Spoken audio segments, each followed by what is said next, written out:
There was a situation where a 17-year-old boy and a 28-year-old female hooked up and he couldn't get up. So she picked at him and he laughed at him and he ended up killing her and filming it in the process.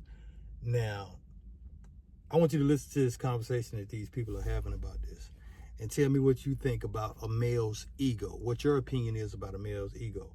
And outside of that, before I put this video on, let me say this. Don't name your kids after no sports heroes.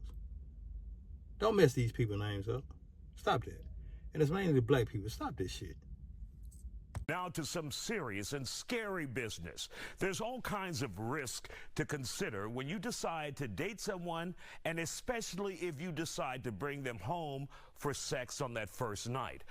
So when you guys hear about this case, we're talking about 28-year-old Blanca, and they didn't give her last name, and 17-year-old Muhammad Ali. First of all, when you think about casual sex encounters like this, is that very dangerous in 2024? So it's always been dangerous, especially picking somebody up from a bar that you've never met before.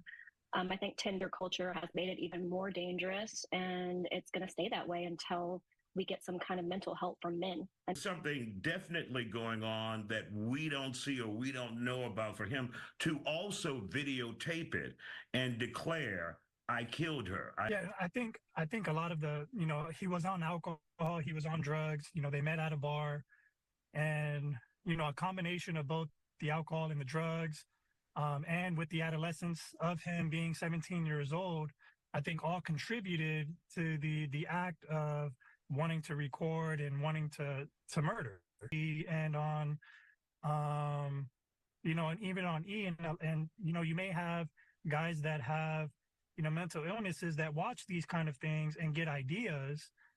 That's absolutely true. And there's probably more to this young man than we know. He's an adolescent. He's 17 years old, immature, lack of impulse control. And certainly the ego is very fragile. And he happens to be in a state of fragility just based on age and all of the factors that we probably don't know. I don't know if he had a propensity for violence just in general, but those things could also be contributing factors to this turning into the tragedy that it was.